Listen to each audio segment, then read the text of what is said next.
बिस्मिल्लाहिर्रहमानिर्रहीम। Welcome back students. आज हम एक्सरसाइज 1.2 का फर्स्ट टॉपिक करने जा रहे हैं। तो सबसे पहले इसका कॉन्सेप्ट समझेंगे और उसके बाद इसकी एग्जांपल्स करेंगे। ठीक है, टॉपिक का नाम है हमारे पास रेडिकल एक्सप्रेशन। सबसे पहले इसकी डेफिनेशन है, if n is a positive integer greater than one. N एक पॉजिटिव इंटीजर है जो कि ग्रेटर देन वन है, and a is a real number, then any real number x such that x is equal to a का nth root. ठीक है, इसको इस तरह से पढ़ेंगे या उर्दू में पढ़ेंगे, x बराबर है एन ए का nवां जज़र is called nth root of a।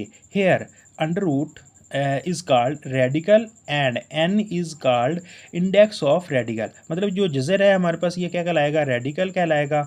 और ये जो उसके ऊपर पार में लिखा हुआ है हमारे पास n लिखा हुआ है, इसको हम क्या कहते हैं, इंडेक्स ऑफ रेडिकल कहते हैं। ठीक है, a real number under radical sign is called a radicand. मतलब जो ए है ये क्या कहलाएगा, रेडिकेंड कहलाएगा। ठीक है, इसकी आगे एग्जांपल दी हुई है कि 5 का थर्ड रूट, 7 का फिफ्थ रूट, या उर्दू में हम इसको क्या कहेंगे, 5 का तीसरा जज़र और इसी तरह 7 का पाँचवा जज़र। ये वैसे इसको 5 का क्यूब रूट भी बोलते हैं। ठीक है, या इसको जज़र मुकब्बी बोलते हैं। एक्सपोनेंशियल फार्म है, exponential form of x is equal to a का एनवा जज़र इज़। मतलब एक्सपोनेंशियल फार्म का मतलब है इसको हम पावर फार्म में लिख देंगे। ठीक है, तो ये जो इंडेक्स होता है इसको हम ये 1 ओवर की फार्म में आ जाएगा। ठीक है, मतलब कि x इज़ इक्वल टू ए की पावर 1/n, जो भी इंडेक्स होगा। जैसे यहाँ पर 3 इंडेक्स है तो ये इसको जब हम पावर फार्म में लिखेंगे तो ये 5 की ताकत 1/3 हो जाएगा। ठीक है, मतलब इंडेक्स 1 के बटे में आ जाएगा। इसी तरह 7 जो है ये 7 का इंडेक्स क्या है, 5 है। ठीक है, तो ये हमारे पास इसको अगर हम पावर फार्म में, ये नीचे मैंने एग्जांपल लिखी हुई ये भी है। ठीक है, तो 7 की ताकत क्या हो जाएगी, 1/5 हो जाएगी। ये नीचे लिखी हुई भी हैं, 5 का तीसरा जज़र या जज़र मुकब जो है वो 5 की ताकत 1/3 के बराबर है। जब हम इसको ये रेडिकल फार्म है और ये कौन सी फार्म है, एक्सपोनेंशियल फार्म। रेडिकल से एक्सपोनेंशियल फार्म में जब हम इसको कन्वर्ट करेंगे तो इसी तरह 7 का पाँचवा जज़र है। तो जी जब हम इसको पावर फार्म में लिखेंगे तो हमारे पास क्या हो जाएगा, 7 की ताकत 1/5। मतलब जो भी इंडेक्स होगा वो 1 के बटे में आ जाएगा। अब हमारे पास सम लाज ऑफ रेडिकल एंड इंडाइसिस हैं। रेडिकल हमारे पास क्या होता है, रेडिकल फार्म, जैसे जज़री शक्ल को हम क्या कहते हैं, रेडिकल फार्म कहते हैं। और इंडाइसिस जब हमारे पास एक्सपोनेंट की फार्म आ जाती है उसको हम क्या कहते हैं, मतलब पावर फार्म आ जाती है उसको हम इंडाइसिस कहते हैं। इन दोनों के लाज हैं, इनको हम स्टडी करते हैं, ये हमें हेल्प देंगे हमारी एग्जाम्पल और क्वेश्चन को सॉल्व करने में। ठीक है जी, तो पहला हमारे पास है ला है, ए बी का nth रूट ये इक्वल होगा ए का अलहदा nth root multiply by b का अलहदा।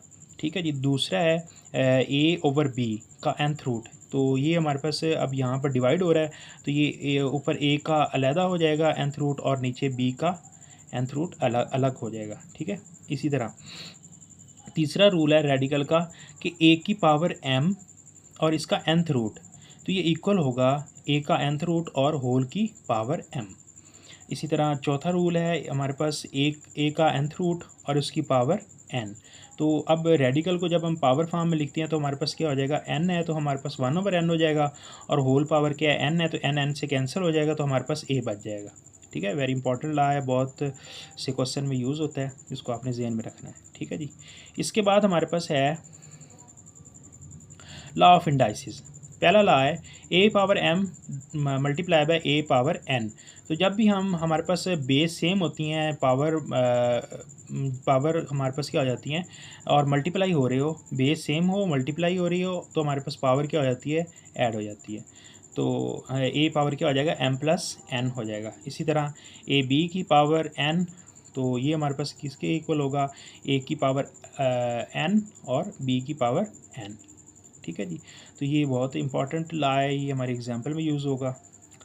ए पावर m ओवर ए पावर n, ये अब जब हम हमारे पास सेम बेस के दो चीज़ें डिवाइड हो रही हों तो उनकी जो पावर्स होती हैं वो माइनस हो जाती हैं। अगर मल्टीप्लाई हो रही हों तो वो हमारे पास ऐड हो जाती हैं, अगर डिवाइड हो रही हों तो माइनस होती हैं पावर्स। अच्छा, इसके बाद ए पावर m और उसकी पावर n, तो ये हमारे पास किसके इक्वल होगा, ए पावर m n। अब हमारे पास जो चौथा है रूल है वो क्या है, ए ओवर बी, इसकी पावर n है, तो ये पावर अलग-अलग हो जाएंगी, ए की अलग हो जाएगी, बी की अलग हो जाएगी बटे में। और लास्ट हमारे पास है ए की पावर 0 इक्वल टू किसके इक्वल होता है, 1 के इक्वल होता है। मतलब समथिंग पावर अगर 0 आ जाए तो वो 1 के इक्वल होता है जी। तो स्टूडेंट्स अब हमारे पास एग्जांपल नंबर 7 है, सिंप्लीफाई द फॉलोइंग। अब ये हमारे पास एग्जांपल दी हुई है, इसको हमने सिंप्लीफाई करना है, मुख्तसर करना है। 16 एक्स की पावर 4 वाई की पावर 8 और इसका फोर्थ रूट, ठीक है। अब ये रेडिकल फार्म है, इसको हम एक्सपोनेंट की फार्म में तब्दील कर देंगे। ये जो हमारे पास इंडेक्स है 4, ये 1 ओवर हो जाएगा पावर में, तो ये 16 एक्स की पावर 4 वाई की पावर 8 पावर क्या आ जाएगी, 1 ओवर 4 आ जाएगी, ठीक है। ये हमने रूल मैंने सामने लिखा हुआ है। आगे इसकी अब हमने अभी इंडाइसिस का रूल पढ़ा है, ए बी की पावर m हो तो वो अलग-अलग हो जाएगी, ए की अलग, बी की अलग। इसी तरह सब की वैल्यू जो है वो हमारे पास अलग-अलग कर देंगे। 16 की पावर हमारे पास 1 ओवर 4 हो जाएगी। इसी तरह x की पावर, इसकी पावर भी अलग कर देंगे, y की पावर 8 और इसकी पावर 1 ओवर 4 अलग कर देंगे, ठीक है जी। तो अब ये देखें कि जब हमने ये भी रूल पढ़ा है कि पावर की पावर जो है वो हमारे पास क्या हो जाती है, मल्टीप्लाई हो जाती है। जब हम इसको मल्टीप्लाई करेंगे, ये 4 1 ओवर 4 से मल्टीप्लाई हुआ तो 4 4 से कैंसिल हो जाएगा।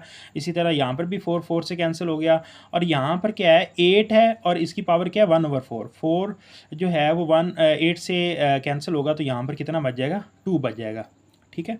मतलब 4 1 ज़ार 4, 4 2 ज़ार 8, ठीक है।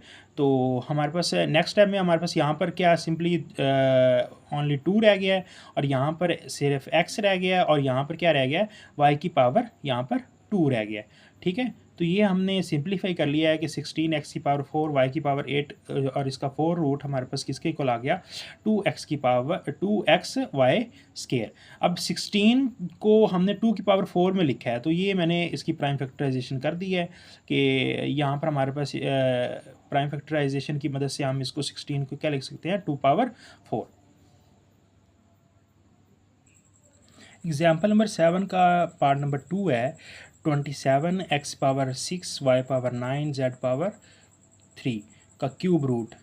तो जब हम इसको रेडिकल से एक्सपोनेंट फॉर्म में लिखेंगे तो हमारे पास क्या आ जाएगा, 27 x power 6 y power 9 z power 3 और पावर में होल पावर में आ जाएगा 1/3 आ जाएगा। ये रूल मैंने सामने लिखा हुआ है। अब फिर हमने एक रूल पढ़ा था इंडाइसिस का कि ए बी की पावर m हो तो वो अलग-अलग हो जाती है।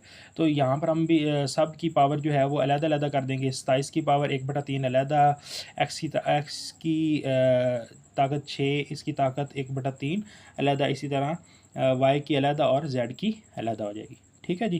तो यहाँ पर अब 27 है, इसकी मैंने मुफरतज़ी कर ली है। मुफरतज़ी के नतीजे में हमारे पास जो क्या आएगा, 3 की ताकत कितनी आ जाएगी, 1 2 और 3 आ जाएगी, ठीक है। मतलब 3 की ताकत 3 क्या होता है, 27 होता है।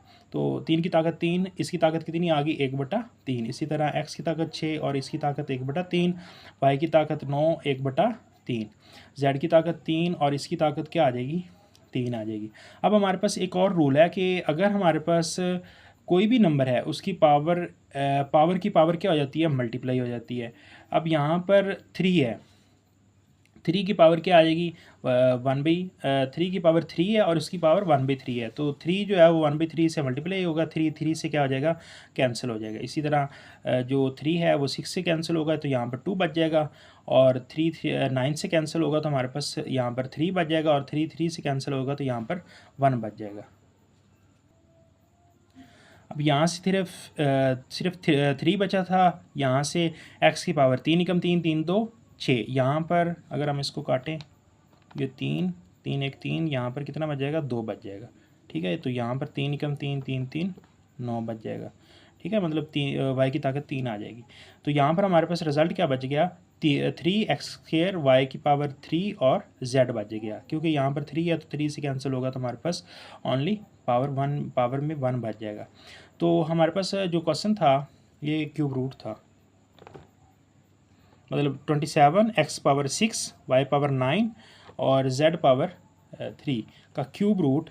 इसकी सिंप्लीफिकेशन हमारे पास क्या आ गई है, 3x² y की पावर 3 z, हमारे पास इसका आंसर आ गया। एग्जाम्पल नंबर 7 की एग्जाम्पल नंबर 7 का थर्ड पार्ट है 64 पावर माइनस 4/3। इसको हमने सिंप्लीफाई करना है। अब ये देखें, जब भी हमारे पास पावर माइनस में आ जाए ना, तो उस रकम का जब हम रेसिप्रोकल लेते हैं तो उसकी जो पावर है वो हमारे पास क्या हो जाती है, पॉजिटिव हो जाती है। या आम लफ्ज़ों में अगर हम रकम को उल्टा दें तो हमारे पास उसकी पावर जो है उसका साइन चेंज हो जाता है। माइनस है तो क्या हो जाएगा, प्लस हो जाएगा बटे में आके। तो अब 64 है, 64 को हम क्या लिखते हैं, 4 की पावर 3 जब हम उसकी फैक्टराइजेशन करते हैं। तो ये इसको मैंने लिख लिया 4 की ताकत 3 और इस सारे की ताकत कितनी आ गई, 4/3। तो यहाँ पर हमारे पास 3 जो है डिवाइड हो रहा है, तो यहाँ पर मल्टीप्लाई हो रहा है, तो ये कैंसिल हो जाएगा। अब सिंपली हमारे पास 1/4 में हमारे पास क्या बच जाएगा, ओनली 4 की पावर 4 बच जाएगी, क्योंकि 3 से तो कैंसिल हो जाएगा। ठीक है, तो मैं आपको पहले भी ये रूल बता चुका हूँ कि अगर हमारे पास पावर की जो पावर होती है वो क्या हो जाती है, मल्टीप्लाई हो जाती है। ठीक है, मतलब कि ये 4 की पावर 3 थी और उसकी पावर 3 4/3, तो 3 से कैंसिल हो गया, तो आपके पास आंसर क्या आ गया, 4 की पावर ओनली 4 आ गया। ठीक है, तो अब हम अगर अब 4 की पावर को 4 की पावर जो 4 है इसको अगर हम सॉल्व करते हैं, अब अगर हम 4, ये हमारे पास 4 की पावर जो 3 है ये कितना होता है, 64। इसी तरह अब 64 को अगेन 4 से, क्योंकि पावर 3 है तो पावर 4 में जाने के लिए फिर 4 से मल्टीप्लाई करेंगे, ये कितना हो जाएगा, 4 4 16, 6 लगा, एक हासिल, 4 6 24, 24 और 1 25। तो ये हमारे पास कितना जवाब आ गया, 256 आ गया। ठीक है, तो ये हमारे पास 1/256 आंसर आ जाएगा। तो नीचे मैंने क्वेश्चन और उसके सामने आंसर लिखा हुआ है। क्वेश्चन हमारा था 64 की पावर -4/3 इक्वल टू आ गया 1/256। उम्मीद करता हूँ कि आज का लेक्चर आपको समझ आया होगा। अगर वीडियो अच्छी लगे तो लाइक करें, सब्सक्राइब करें, कमेंट करें। अगर आपका कोई क्वेश्चन है तो वो भी आप कमेंट सेक्शन में पूछ सकते हैं। और दोस्तों के साथ इस वीडियो को शेयर करें ताकि उनका भी फ़ायदा हो सके। बहुत शुक्रिया।